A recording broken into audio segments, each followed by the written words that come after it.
பார்த்தீங்கன்னா weekend special ஒரு சூப்பரான ஒரு சிக்கன் ஃப்ரை பண்ண போகிறோம். ஸோ பொரிச்ச கோழி மாதிரி. ஸோ சிக்கன் கபாப் ரொம்ப சிம்பிளான மெத்தடு, அல்டிமேட்டாக இருக்கும் டேஸ்ட்டு. ஸோ ஒரு 180 கிராம் கோழி டு 200 கிராம் கோழி எடுத்து வச்சுங்க. ஸோ போன்லெஸ்ஸு போனு எல்லாம் மிக்ஸ் பண்ணி எடுத்து வச்சுங்க. தேவையான அளவு சால்ட்டு, ஒரு 1/4 டேபிள் ஸ்பூன், ஒரு 1/2 டேபிள் ஸ்பூன் கார்ன்ஸ்டார்ச்சு, ஒரு 1/2 டேபிள் ஸ்பூன் தயிர், இது வந்து மிளகாத்தூள் ஒரு டேபிள் ஸ்பூன், மல்லித்தூள் ஒரு 1/4 டேபிள் ஸ்பூன், கரம் மசாலா ஒரு பிஞ்சு, ஒயிட் பெப்பர் பிளாக் பெப்பர் ரெண்டும் மிக்ஸ் பண்ணி ஒரு பிஞ்சு, கருவேப்பிலை 2 ஸ்ப்ரிங்கு, ஒரே ஒரு துண்டு இஞ்சி, 3 பூண்டு, ஒரு சின்ன வெங்காயம், ஒரு 1/4 துண்டு லெமனு. ஸோ இதை வச்சு தான் நம்ம ப்ரிப்பேர் பண்ண போகிறோம். முதல்ல இந்த சின்ன வெங்காயம், பூண்டு, இஞ்சி 3ஐயும் போட்டு நல்லா கலக்கில போட்டு இடிச்சிருங்க.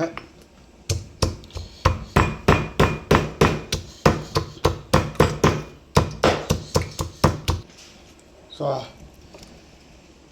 இடித்ததை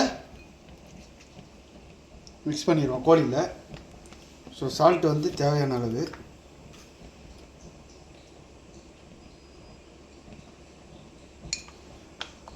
போட்டு லெமன் புழிஞ்சு விட்ருங்க.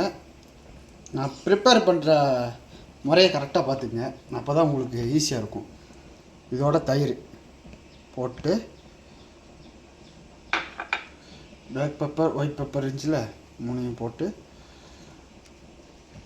மிக்ஸ் பண்ணுங்க. முதல்ல பாருங்க, இந்த மாதிரி மிக்ஸ் பண்ணணும் நல்லா.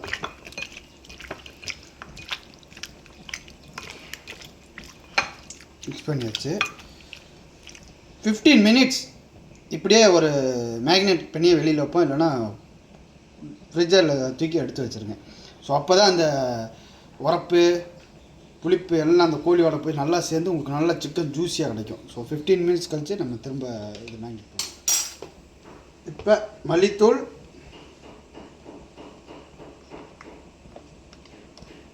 சீரகத்தூள்,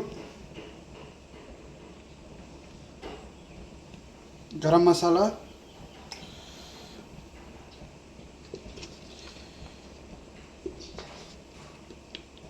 சில்லி பவுடர்,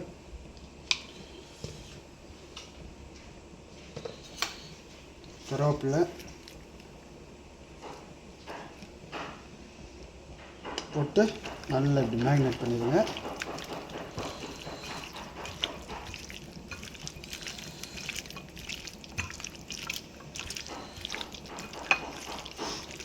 இதோட நீங்கள் மைதா ஒரு 1/4 டேபிள் ஸ்பூன் போட்டுக்கிறதுனா போட்டுக்கலாம். அப்போ வந்து உங்களுக்கு பிரியாமல் இருக்கும். கொஞ்சம் நேரம் வச்சு சாப்பிட்றீங்கன்னா கொஞ்சோண்டு மைதா சேர்த்துக்க, ஒரு 1/4 டேபிள் ஸ்பூன். ஸோ நல்லா மிக்ஸ் பண்ணியாச்சு. ஃப்ளவர் போட்டு இதையும் மிக்ஸ் பண்ணுவோம். எண்ணெய் பார்த்தீங்கன்னா ஒரு 150 ml எண்ணெயை வந்து ஒரு பேனில் ஊற்றி சூடு பண்ணுங்கள். ஸோ இப்போ ரெடியான கோழி எடுத்து இதில் வைப்போம்.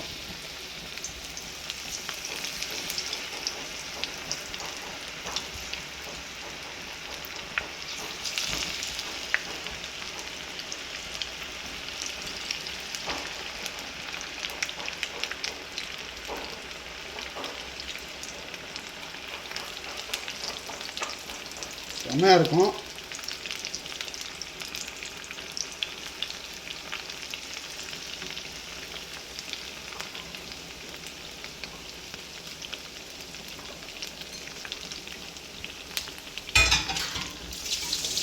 பாருங்க. ஸோ சில்லி பவுடர் பார்த்தீங்கன்னா நீங்கள் காஷ்மீர் சில்லி பவுடர் வாங்கினீங்கன்னா நல்ல சகப்பாக வரும். இல்லையா பாபாஸ் போட்டிங்கன்னா கொஞ்சம் லைட்டாக சகப்பாக இருக்கும். மீதி மிளகாத்தூள் கலர் கிடைக்காது. ஸோ நேச்சுரலாக சாப்பிட்றவங்க எந்த மிளகாத்தூள் போடணும்னு போடலாம். கலர்ஃபுல்லாக வேணுன்றவங்க காஷ்மீர் சில்லி பவுடர் போட்டுங்க, நல்லாயிருக்கும். ஸோ இதோட குக்கிங் டைம் பார்த்தீங்கன்னா 6 மினிட்ஸ் ஸ்லோ ஃபயரில் வச்சு குக் பண்ணால் போதும்.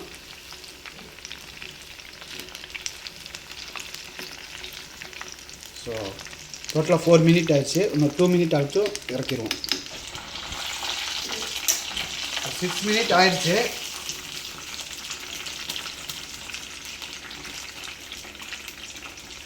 பாருங்கள், கபாப் வந்து ரெடி ஆயிடுச்சு.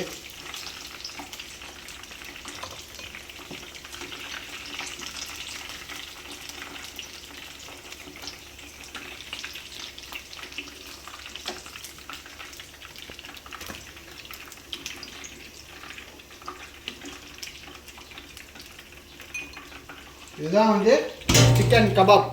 செம்மையான டேஸ்ட்டாக இருக்கும். கிட்டத்தட்ட மலேசியா ஆயம் ரம்பா இருக்குல்ல, அதுக்கு ஈடு கொடுக்கும். மறக்காமல் ட்ரை பண்ணி பாருங்கள், எப்படி இருக்குன்னு சொல்லுங்கள்.